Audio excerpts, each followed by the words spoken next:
Welcome back, AP. All right, welcome back to it, and welcome back to your last flip of the year, right? This is it. That's it. That is all of AP European history well, not yet, right? The flip that's about to be on the way. That is the last information that we got to go over, right? It's that Unit 9 stuff. We're finishing up the Cold War. We're going to be talking about second wave feminism and the fall of the Soviet Union underneath Gorbachev and stuff like that. We're going to tear down this wall, right? Now, the big thing about it in the long run is I'm going to be clipping in a flip right after this that I made last year that I actually made with the expressed intention of using every single year, right? So I'll be using it from here to eternity, from now until I'm old and gray, and I'm still using a bunch of these flips, right? But the big thing about it is the reason why I wanted to use it is I took a long time trying to record it and edit it and stuff to make sure that it's something that I can use so I can get up in a timely manner to be the very last flip for y'all that you actually use, right? So the number one thing is just kind of really pay attention to it, really dive deep with the material and use this to finally represent the end of the Soviet era of Europe, the collaboration of Europe into the European Union,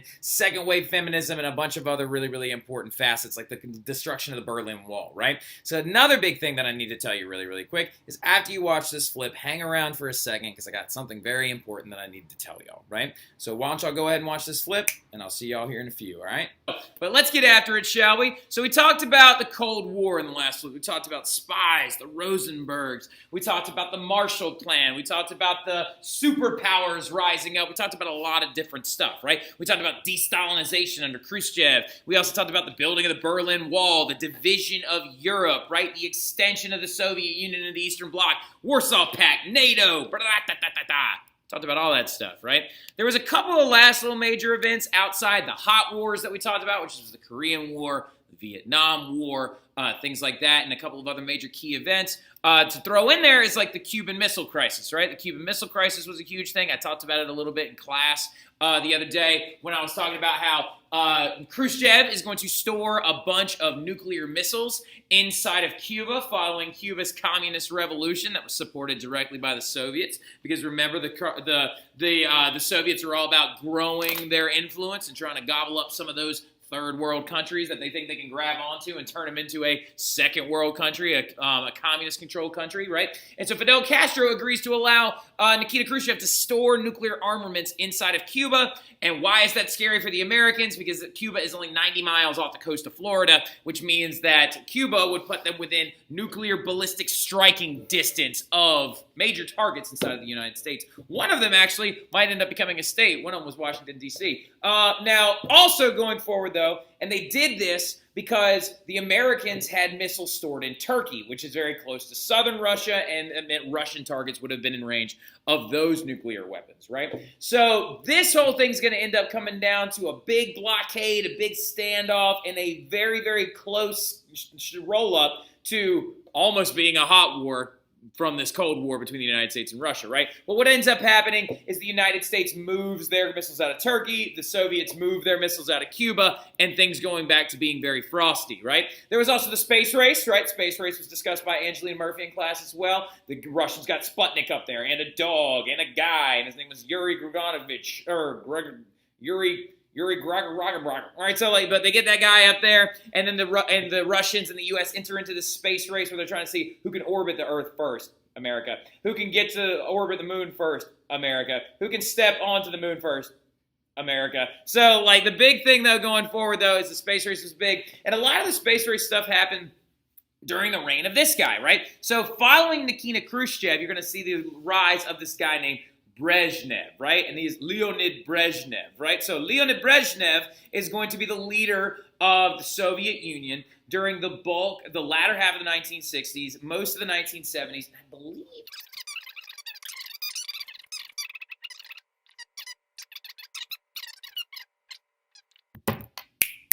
so Brezhnev is going to be the second to last leader, major premier of the Soviet Union. A couple other guys were kind of peppered in there between him and this guy named Mikhail Gorbachev. But Brezhnev was a big guy because he actually continued the de-Stalinization programs of Khrushchev, continued the destruction of the personality cult. However, he also adopts that Brezhnev doctrine that we started talking about in the last flip as well. Whereas the Truman doctrine was we will intervene to stop the spread of communism, the Brezhnev doctrine was we will intervene to stop the uprising of social or protest movements that go against our socialist understandings of the world. For example, Brezhnev was in power when the Prague Spring was put down, I believe.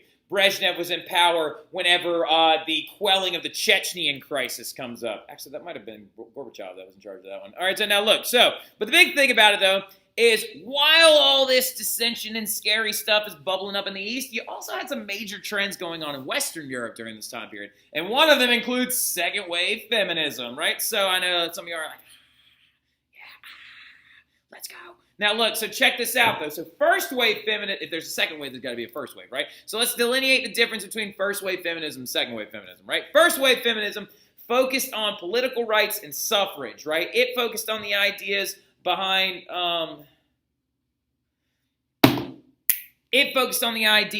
that were put forward in World War I. It focused on the concepts of like, hey, we want suffrage. Hey, we want the right to vote. We believe that the rights to vote will actually grow a woman's influence in society, place female leaders in power, and will begin to lead to social and economic changes, right?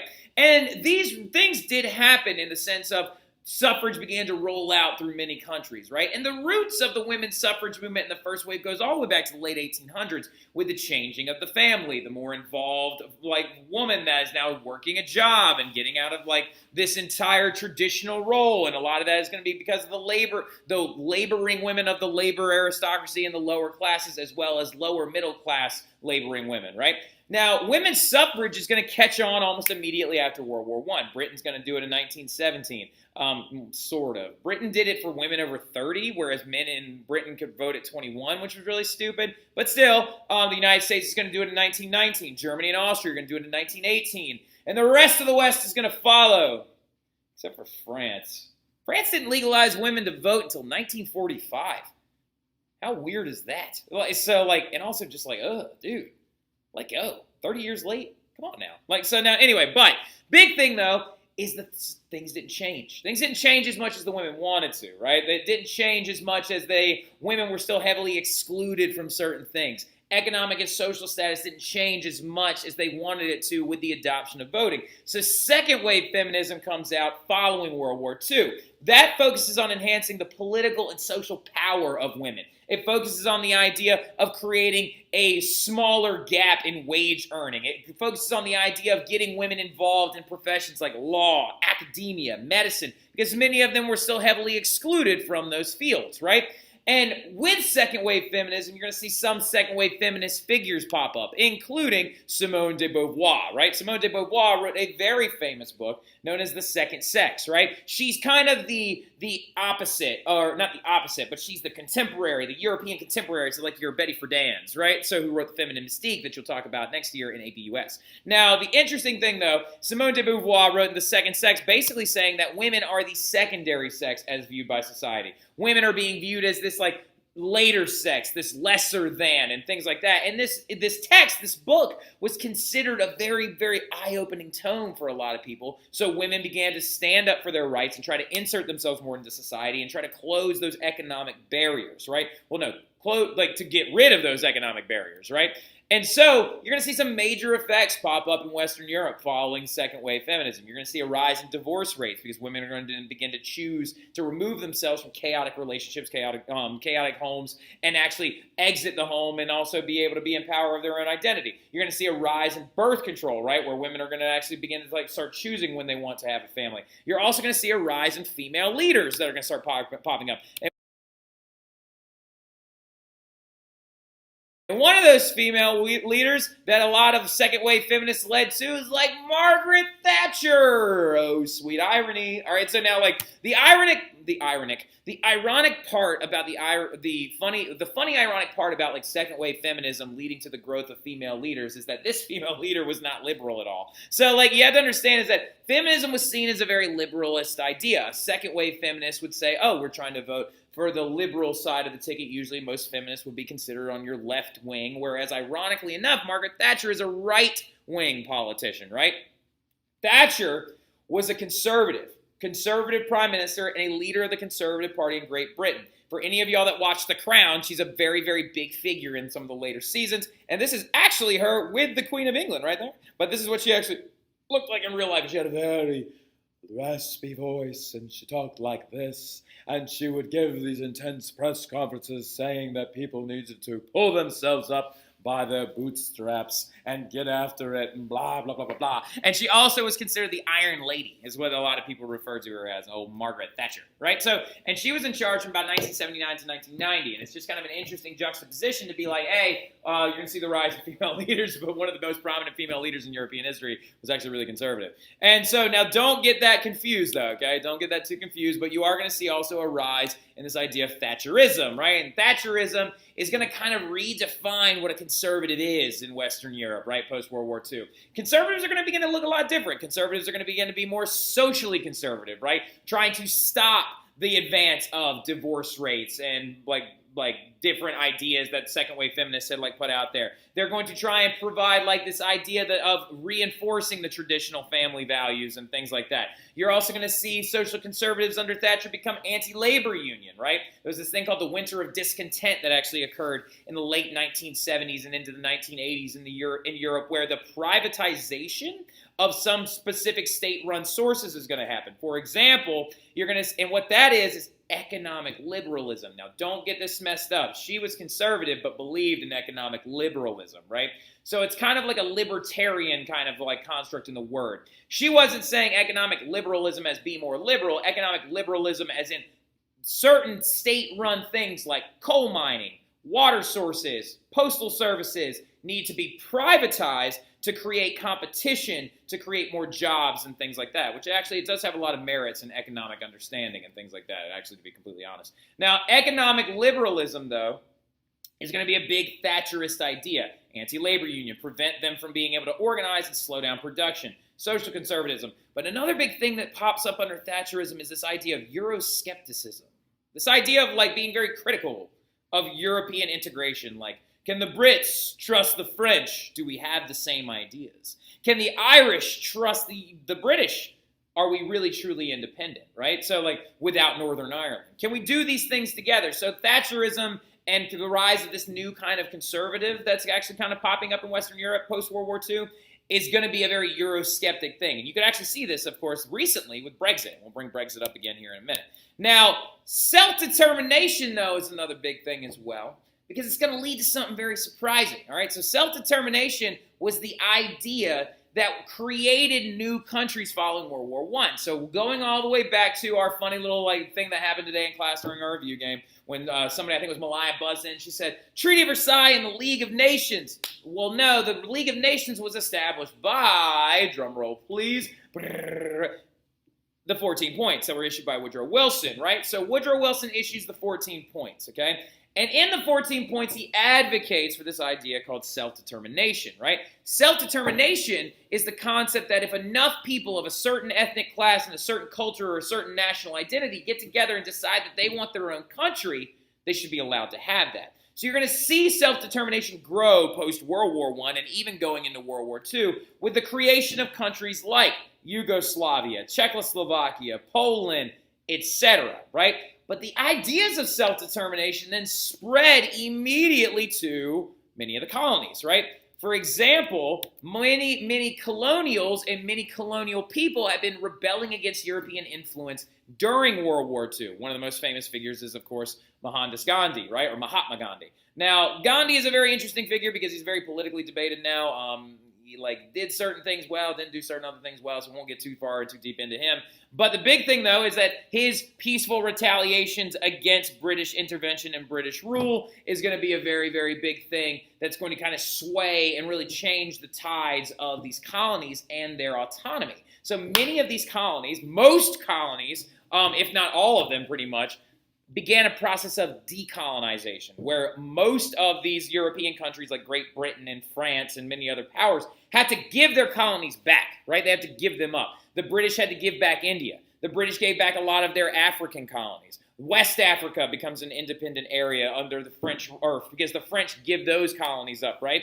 And most of this was done peacefully. Most of those were all done peacefully. They're like, okay, you're free now. And they just left. Another big problem was caused in British Palestine whenever the British were like, all right, peace. and like this place called Palestine was established, but then after World War II, the country of Israel is going to be established within Palestine, which has now led to the Israeli-Palestinian conflict. And what I'm getting at is some of these decolonization movements were actually much more violent, right? Led to the Israeli-Palestinian conflict, led to the Vietnam War because the French didn't want to let go of Vietnam, and then they finally get forced out at this battle called Dien Bien Phu in 1954. The Korean War, actually, when Japan left Korea, they was split in half, and North Korea became communist, much like communist China, and South Korea stayed capitalist.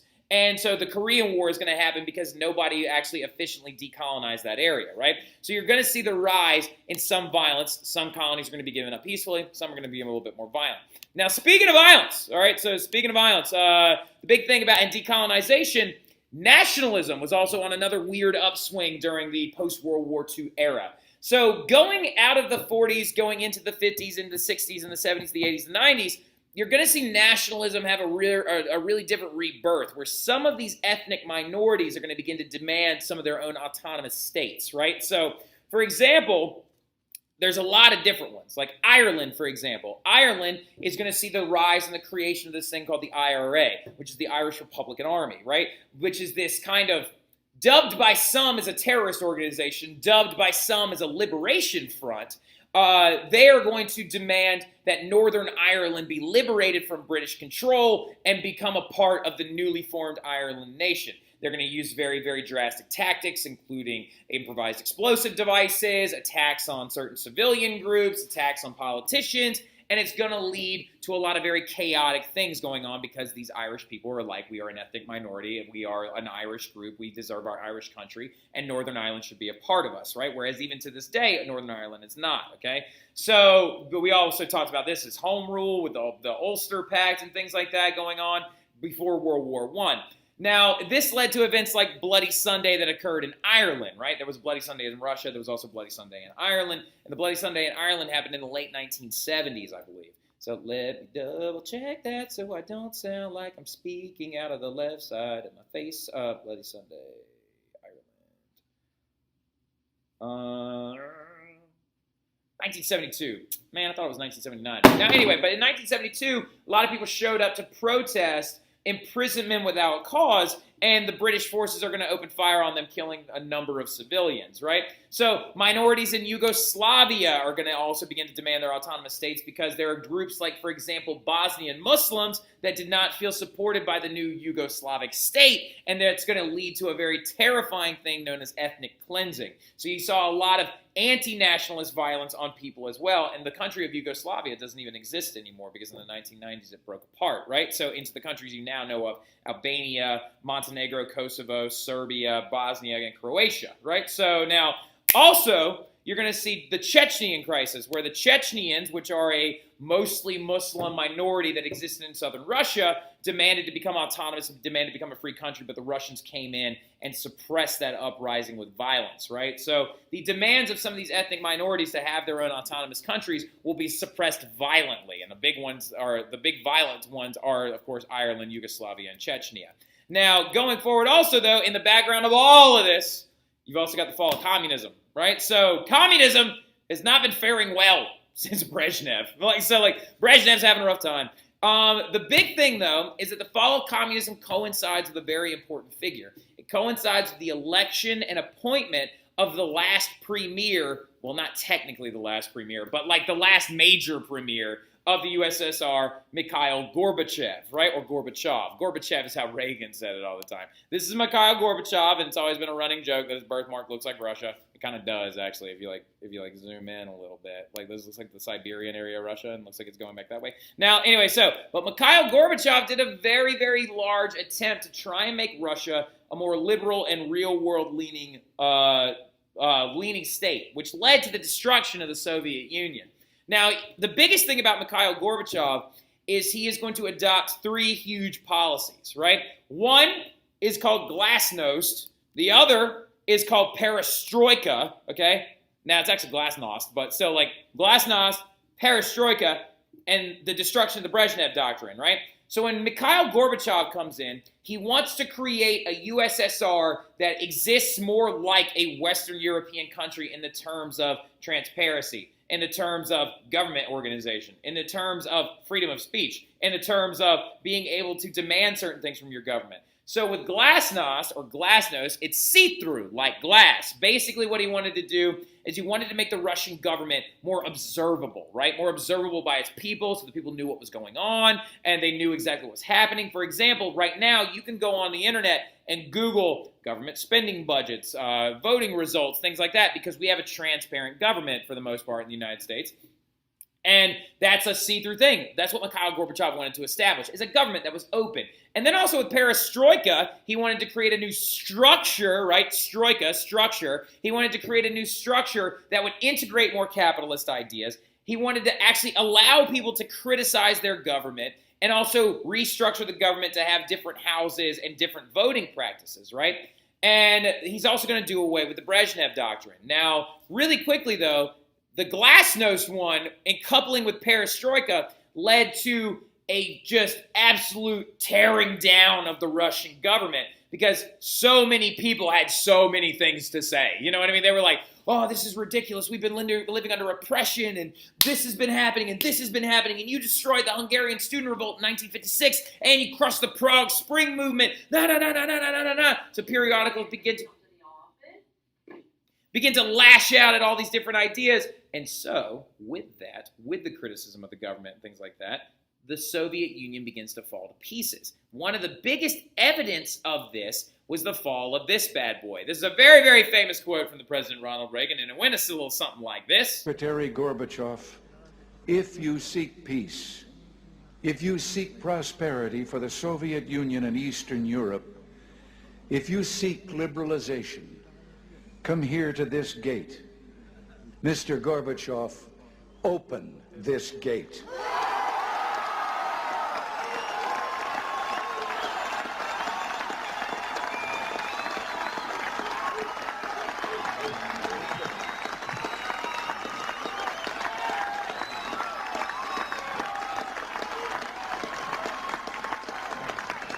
Mr. Gorbachev,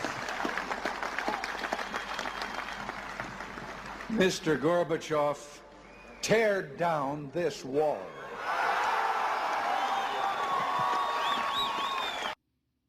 Exactly, right? Because by doing away with the Brezhnev Doctrine was the thing that said, if any social liberation movement tries to pop up and go against the socialist ideas of the USSR, it will be crushed with force.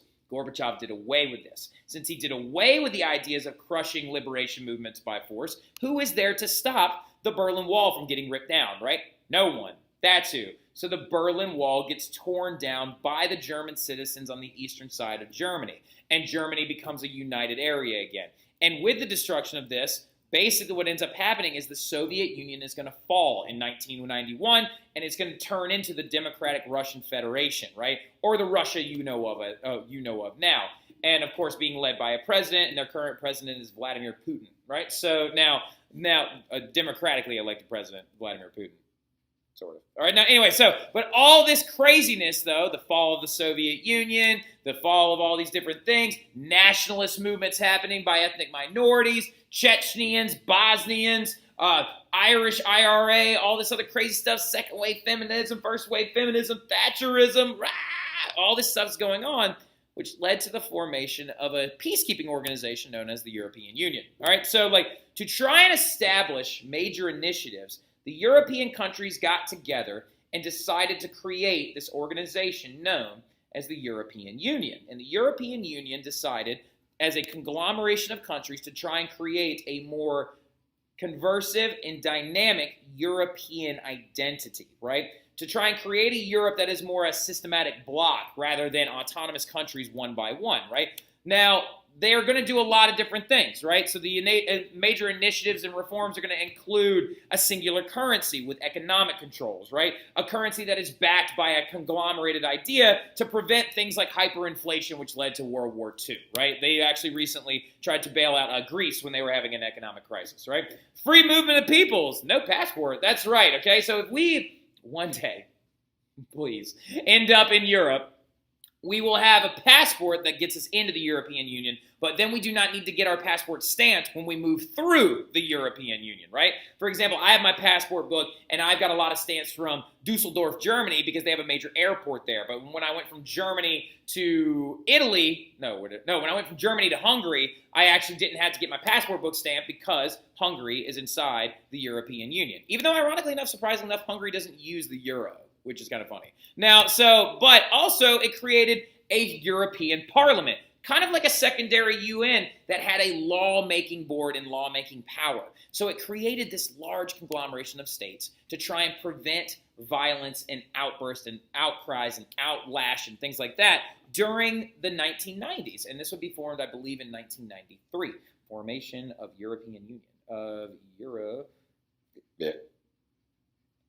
Let's go. Yep, European Union formed in 1993, November 1st. However, lurking in the background is still this big thing that was brought in under the Thatcherist conservatives, right? This Eurosceptic idea, right? Where people are going to be like, I don't know if I want to be lumped in with all them, right? So it's a very weird process, but it's kind of like the European Union is something that we're looking at. We're not really sure if it's going to hold on forever because events like Brexit happened when the British recently left the European Union over the amount of worth of a sterling pound, over immigration things, which we'll get to here in a second, things like that. And then the National Rally in France, which has become a mainstream movement to try and remove France from the European Union and to become more of a conservative establishment.